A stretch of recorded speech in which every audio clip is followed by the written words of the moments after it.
La lumière du soleil pénétrait par la fenêtre de ma cuisine confortable, illuminant chaque coin plein de souvenirs. C'était une journée spéciale, un de ces rares moments où la famille était réunie sous un même toit.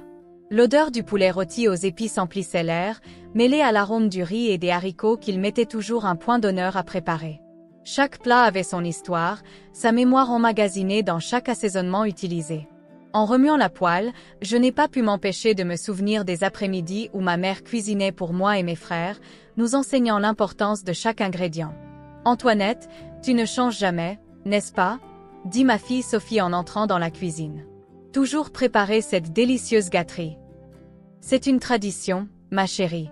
Et la tradition est quelque chose que nous devons conserver, surtout dans la famille, répondis-je avec un sourire qui illumina mon visage. La vérité est que ces repas étaient plus que de la simple nourriture, ils étaient l'essence de notre union, le fil qui nous reliait à travers les générations. Alors que la table était mise, avec les nappes blanches et la vaisselle dont j'avais hérité, j'ai senti de l'impatience dans l'air. Mes mains, bien que marquées par le temps, bougeaient toujours avec agilité. Les rires et les histoires étaient ce que j'attendais le plus. Chacun de mes enfants et petits-enfants a apporté avec eux un petit bout de joie, et cela m'a fait chaud au cœur. Quand tout le monde commença à arriver, le bruit de la maison s'intensifia. « Grand-père !» criait Lucas, mon plus jeune petit-fils, en courant vers moi. Je l'ai serré fort dans mes bras, sentant son parfum d'enfance. « Quelle bonne chose as-tu apporté à manger ?»« Tu vas adorer, mon amour. Il a son préféré, le poulet rôti. » Répondis-je en riant. C'était une joie de voir tout le monde ensemble, mais il y avait une présence qui me faisait un peu appréhender. Camille, la belle-fille qui semblait toujours un peu distante, était en route. Dès l'entrée de Camille, l'ambiance semble changer. Elle m'a à peine salué, juste un bref signe de la main, et est allée directement à la table. Mon cœur se serra, je ne savais pas si c'était à cause de sa froideur ou de l'attention que cela pouvait apporter. Mais en tant que matriarche, je devais maintenir l'harmonie. « Camille, chérie, venez aider à servir. » J'ai appelé pour essayer de briser la glace. Elle s'est tournée vers moi et m'a répondu, d'un ton qui ne laissait aucun doute sur son indifférence. « Ah, pas besoin, je peux me débrouiller. » Ses yeux détournèrent le regard et la situation que je craignais tant commença à se dérouler. Nous nous sommes tous assis à table et, tandis que je partageais des histoires de ma jeunesse, l'atmosphère semblait plus légère. Je me suis souvenu de ce que c'était que de grandir dans ma ville natale, entourée de la communauté qui m'a façonné. Quand j'étais jeune, nous devions nous battre pour chaque petite place que nous gagnions. Mais la force de notre famille a toujours été plus grande, dis-je en observant les visages curieux de mes petits-enfants. Mais ensuite, au milieu des rires et des souvenirs, j'ai entendu un rire sarcastique. Camille, avec un sourire forcé, a fait un commentaire qui m'a frappé comme une flèche. « Que as-tu fait pour avoir des cheveux si gros, Antoinette? Un traitement spécifique? Parce que je ne connais personne qui ait l'air aussi naturel. » Un lourd silence s'installa. Les regards de tout le monde se tournèrent vers moi et je sentis la couleur monter sur mon visage. Ces paroles étaient comme un écho de tout ce à quoi j'ai jamais été confrontée. « Camille, ce n'est pas très respectueux, » ai-je essayé de dire, mais la boule dans ma gorge rendait la communication difficile. « Ah, viens, Antoinette. C'est juste une blague. » répondit-elle, ne réalisant pas la gravité de ce qu'elle venait de dire. Les rires autour de la table ont commencé à s'estomper et l'atmosphère lumineuse qui existait auparavant s'est transformée en quelque chose de dense et d'inconfortable. En observant les réactions de mes enfants, j'ai remarqué qu'un sentiment de colère et de tristesse commençait à se former en moi. Moi, une femme de 90 ans, qui avait surmonté tant d'adversités, je ne pouvais pas laisser ce moment devenir une blessure ouverte. Ce que je ne savais pas, c'est que cette blessure révélerait des vérités auxquelles tout le monde devrait faire face. L'ambiance dans la salle à manger est devenue insupportable. La nourriture fumait encore dans les assiettes, mais l'appétit de chacun semblait avoir disparu. J'ai regardé les visages de mes enfants et petits-enfants, essayant de trouver un signe de soutien ou de réconfort, mais ce que j'ai vu était un mélange d'inconfort et de confusion. Camille, la belle-fille qui avait toujours été si froide, semblait maintenant encore plus distante, comme si une barrière invisible la séparait de nous. Mon cœur se serra. J'avais tant essayé de rassembler la famille, de rassembler tout le monde dans un moment de célébration, et maintenant tout s'effondrait à cause d'un commentaire cruel. « Allez les gars, essayons de nous détendre, » dit mon fils André, brisant le silence oppressant. La nourriture est délicieuse. Antoinette, tu t'es vraiment surpassée cette fois. Il essaya de toutes ses forces de ramener la légèreté du déjeuner, mais ses paroles ne parvinrent pas à dissiper la tension. Le regard de Camille était fixé sur son assiette, et je pouvais dire que les mots qu'elle avait prononcés n'étaient pas qu'un oubli, ils étaient un écho de quelque chose de plus profond. Oui, maman, tu fais toujours un travail incroyable, a reconnu ma fille Sophie, mais l'incertitude dans sa voix était palpable. Je savais qu'elle essayait de m'aider, mais que pouvais-je faire? Je voulais que la douleur disparaisse, mais elle était là, comme une ombre qui ne voulait pas s'éloigner. J'ai ressenti le besoin de partir. L'air frais de la cour semblait m'appeler, une promesse de soulagement. Je me suis levée, en essayant de ne pas faire d'histoire, et je suis sortie. Dès que la douce brise touchait mon visage, je sentais la tension se dissiper un peu. J'ai pris une profonde inspiration, essayant d'organiser mes pensées. Ce moment de manque de respect n'était pas nouveau pour moi. J'ai été confrontée à de nombreuses situations tout au long de ma vie, à des moments où ma dignité était mise en cause, mais la douleur était encore fraîche, comme s'il s'agissait d'un coup de poing dans le ventre. En regardant le ciel bleu, je me suis souvenu des mots que ma mère disait toujours. La dignité est une armure que personne ne peut vous enlever à moins que vous ne le lui permettiez. Et pourtant, je me sentais vulnérable. Que pourrais-je faire? Comment pourrais-je enseigner à ma belle-fille le respect et l'empathie sans créer davantage de division?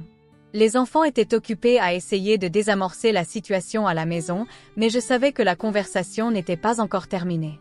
Un de mes petits-enfants, Lucas, toujours aussi sensible et observateur, avait un regard déterminé.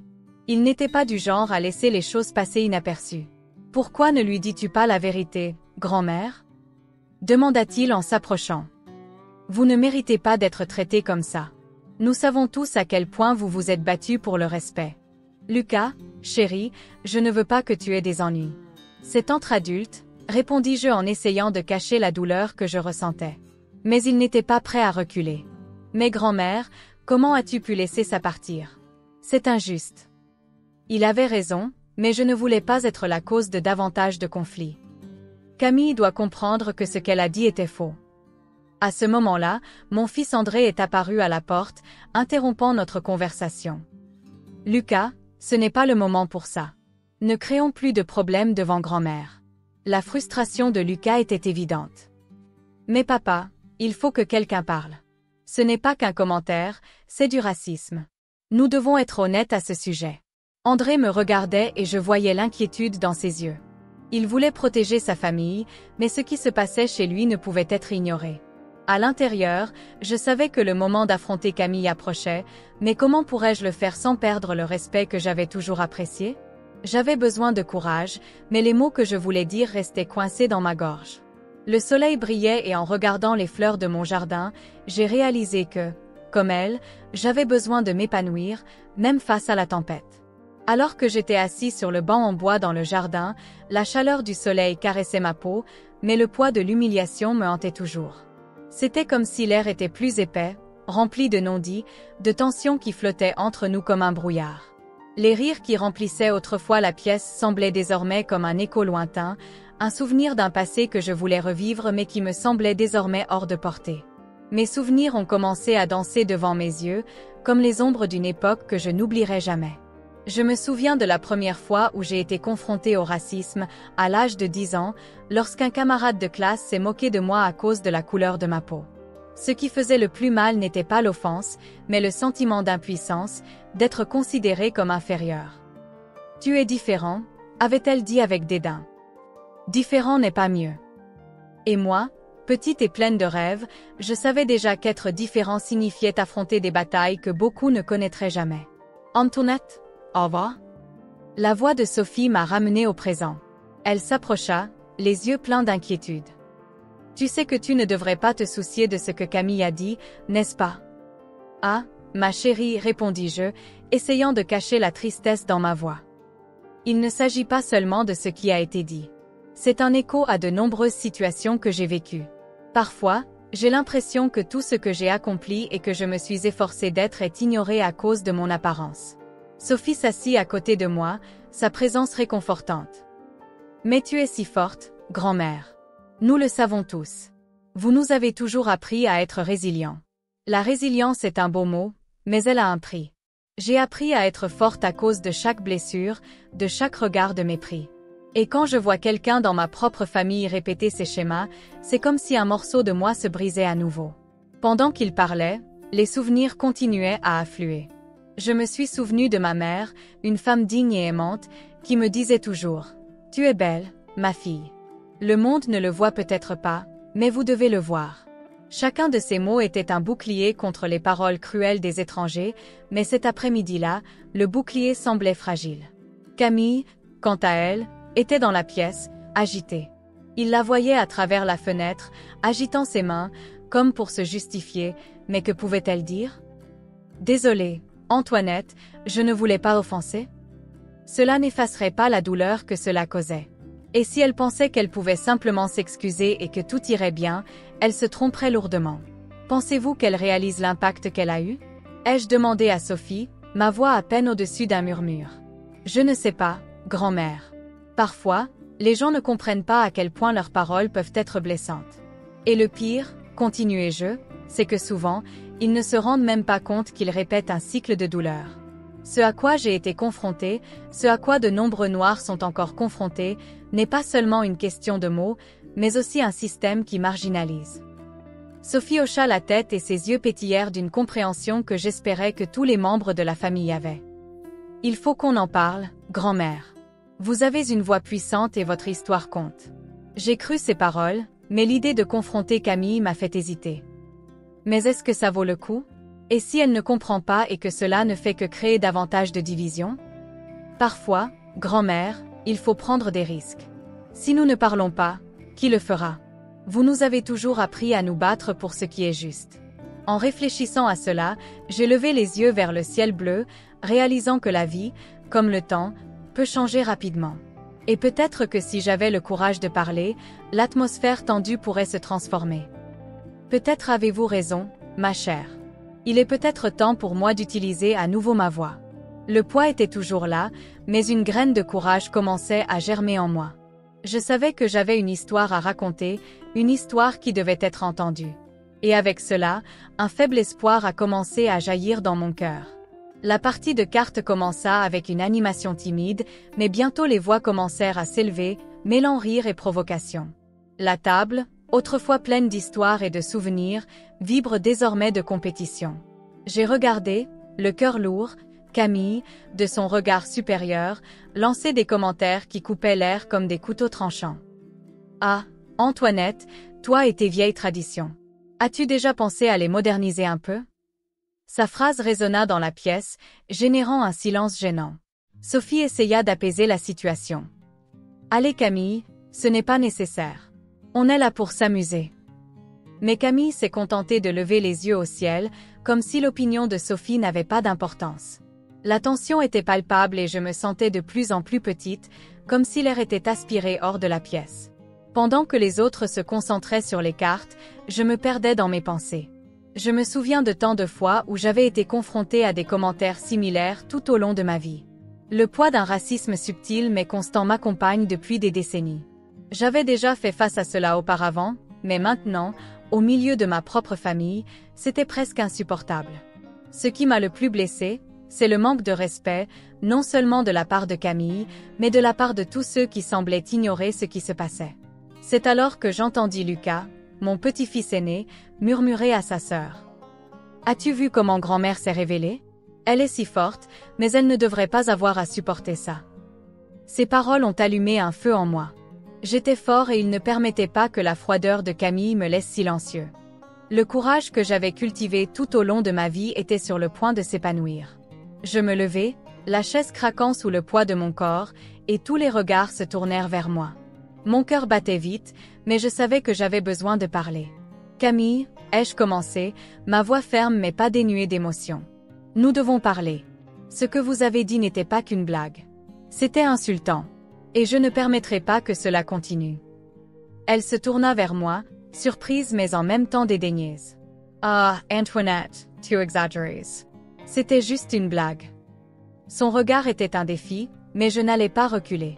Ce n'est pas une exagération. Ce que vous avez dit touche à quelque chose de très profond. Souvent, les gens ne se rendent pas compte que ce qu'ils font ou disent, même si c'est une blague, peut faire mal. Et j'ai vécu cela toute ma vie.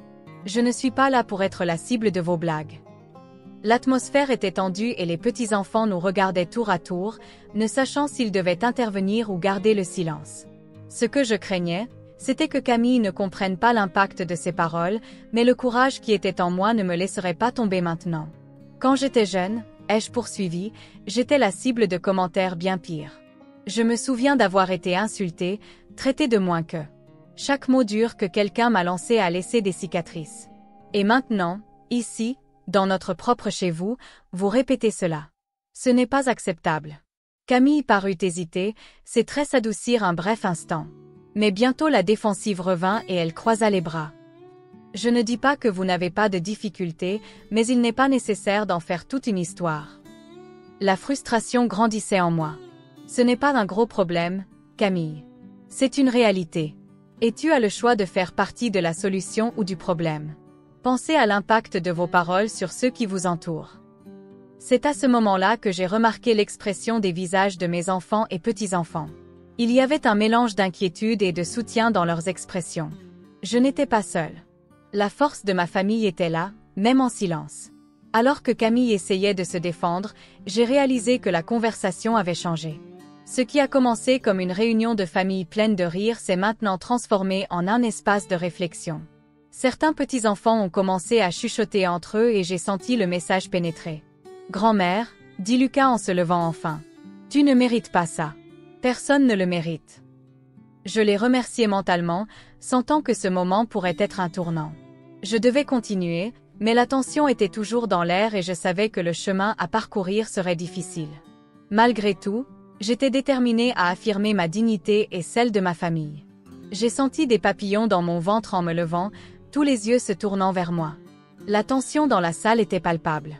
J'ai regardé Camille, qui semblait maintenant un peu moins arrogante, mais quand même, une ombre de dédain pesait sur son visage. J'avais besoin de parler, j'avais besoin qu'il comprenne que ce qui s'était passé n'était pas seulement un moment isolé, mais le reflet d'une société qui n'avait pas encore assez changé. Quand j'étais enfant, ai-je commencé, d'une voix ferme mais le cœur battant, il y avait encore beaucoup d'endroits où je ne pouvais pas aller. Beaucoup d'écoles qui n'acceptaient pas les enfants de ma couleur. Je me souviens d'une fois, en particulier, quand je suis allée à la fête d'anniversaire d'une collègue, j'étais tellement excitée, j'avais déjà choisi ma plus jolie robe, et je suis arrivée tout sourire. Mais quand je suis entrée, j'ai vu les mères des autres enfants chuchoter que j'étais une intruse. Finalement, je n'ai pas été invitée à jouer, j'ai été renvoyée parce que ce n'était pas approprié. Le silence dans la pièce était profond. J'ai regardé les visages de mes enfants, de mes petits-enfants. Certains avaient les sourcils froncés, tandis que d'autres semblaient visiblement émus. Camille, quant à elle, était dans un mélange de honte et de résistance. « Je ne voulais pas t'offenser, Antoinette », l'interrompit-elle, la voix un peu tremblante. « Je voulais juste faire une blague. » « Une blague ?» rétorquai-je, sentant l'indignation monter en moi. « Savez-vous ce qu'est une blague ? C'est quelque chose qui doit apporter de la joie, pas de la douleur. N'avez-vous pas réalisé la douleur causée par vos paroles ? Ce n'est pas une mince affaire, Camille. Cela fait partie de ma vie, de mon histoire. » Les murmures parmi les autres membres de la famille ont commencé à augmenter. Mon fils Pierre a pris les devants. « Camille, tu ne peux pas agir comme si c'était une blague. Ce que tu as dit n'était pas qu'un lapsus. C'était irrespectueux. Et grand-mère ne mérite pas ça. » Camille, désormais visiblement gênée, tentait de se défendre. « Je ne suis pas raciste. J'ai des amis de toutes les couleurs, j'essayais juste d'être drôle. Je ne pensais pas que c'était si grave. » « Il ne s'agit pas de toi, Camille, » intervint Sophie, ma plus jeune fille. « Il s'agit de ce que vous dites et de l'impact que cela a. Nous devons apprendre à nous respecter les uns les autres, à comprendre que les mots ont du poids. » J'ai ressenti un élan de fierté pour ma famille. Malgré le malaise, ils se positionnaient, ils se rassemblaient pour me protéger. « C'est le moment pour nous tous de réfléchir, » continuai-je, ma voix désormais plus douce. « Je ne veux pas que tu te sentes attaquée, Camille. Je veux que tu comprennes. Personne n'est là pour te juger, mais il faut reconnaître que ce que tu as dit n'était pas qu'une plaisanterie malheureuse. C'était une blessure qui s'ouvre dans une histoire beaucoup plus grande. » Camille me regardait, les yeux désormais remplis de larmes. « Je ne savais pas que c'était comme ça. Je ne connaissais pas ton histoire. Je pensais juste que j'étais drôle.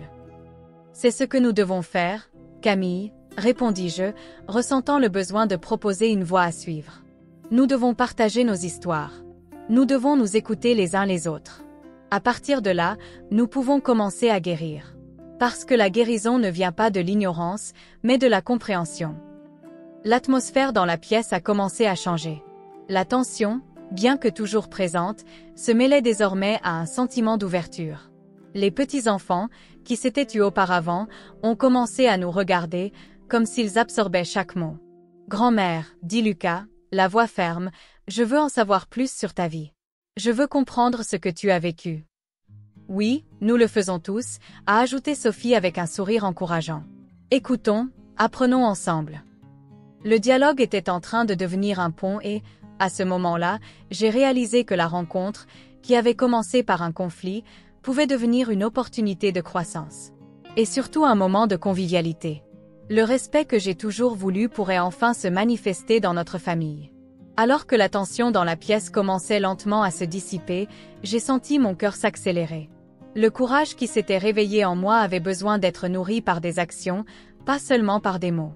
Mon petit-fils Lucas, toujours aussi perspicace, se tenait à côté de la table, tenant quelque chose dans ses mains. Un journal intime, réalisai-je, et son regard était rempli d'un mélange de détermination et d'un peu d'hésitation. Il prit une profonde inspiration avant de s'adresser à nous tous. « Grand-mère, commença-t-il, nous avons trouvé quelque chose qui pourrait changer notre façon de voir cette situation. » Il regarda Camille qui était assise, les épaules tendues. « J'ai trouvé ce journal. C'est celui de Camille. » La pièce était complètement silencieuse. Tous les regards se tournèrent vers la belle-fille. Camille semblait se recroqueviller sur son siège, les joues rouges. Qu'y serait-il écrit? Que avait-elle à cacher? Lucas ouvrit soigneusement le journal et je m'approchai, sentant ma curiosité s'intensifier. Il commença à lire à haute voix. Je me suis toujours senti différent. Les gens me regardent et ne voient que ce qu'ils veulent voir. La pression d'être parfait est insupportable. Je ne suis pas seulement l'épouse du fils d'une femme noire, je suis moi-même et c'est souvent difficile. À chaque mot lu, je ressentais un mélange d'empathie et de tristesse. Camille n'était pas seulement une belle-fille irrespectueuse, c'était aussi une femme marquée par ses propres insécurités. Les pages révélaient ses expériences de discrimination, sa lutte pour s'intégrer dans un monde qui la rejetait souvent, mais au lieu d'affronter sa propre douleur, elle la projetait sur moi. Et puis, a poursuivi Lucas, j'ai découvert ceci. Parfois, je me sens en colère contre ma belle-mère. Elle représente tout ce que j'aimerais être, mais je ne peux pas. Un murmure parcourut la pièce. L'atmosphère qui était auparavant remplie de colère et de tension s'est maintenant transformée en quelque chose de plus profond. Je pouvais voir le combat de Camille reflété sur son visage. Les larmes ont commencé à se former dans ses yeux et la colère que je ressentais auparavant a commencé à se dissiper, laissant la place à la compréhension. « Camille, dis-je d'une voix douce mais ferme. Je comprends que vous avez vos propres batailles. Nous le faisons tous. Ce que vous devez savoir, c'est que vos préjugés, même involontaires, font mal. La douleur que vous ressentez n'a pas besoin d'être transmise. Nous pouvons, ensemble, transformer cela en quelque chose de positif. » Elle m'a regardée, la vulnérabilité de son regard m'a profondément touchée. « Je ne voulais pas te faire de mal, » répondit-elle, la voix brisée. « C'est juste que, je ne savais pas comment gérer ça. Mes propres peurs m'ont poussée à être cruelle. Il faut qu'on parle, Camille. Pas seulement toi et moi, mais toute la famille. Nous devons partager nos histoires. C'est ainsi que nous apprenons les uns des autres et grandissons en tant que famille, » ai-je dit, sentant que le moment était venu d'ouvrir cette porte. Les enfants et petits-enfants ont commencé à se rassembler, créant un cercle autour de nous. Je pouvais sentir l'énergie changer. Il y avait un véritable désir de comprendre et de guérir. C'est alors que Sophie a pris la parole. Pouvons-nous faire un cercle d'histoire? Tout le monde peut partager quelque chose qu'il a appris ou ressenti. Cela peut nous aider à nous connecter de manière plus profonde. J'acquiesçai, mon cœur me réchauffa. Ce qui a commencé comme un déjeuner rempli de tension s'est transformé en un espace de guérison et d'empathie. Faisons ça, dis-je. Et n'oubliez pas que nous ne sommes pas ici pour juger, mais pour nous écouter et apprendre les uns des autres. La réunion qui a commencé avec un manque de respect s'est transformée en une opportunité de croissance. Chacun de nous, à sa manière, commencerait à partager ses propres histoires, ses douleurs et ses joies, transformant ce qui pourrait être une blessure profonde en un lien encore plus fort entre nous. L'amour et la compréhension commençaient à s'infiltrer à travers les fissures de la déconnexion, et je savais qu'ensemble, nous pourrions construire un avenir où prévaudrait le respect et l'empathie.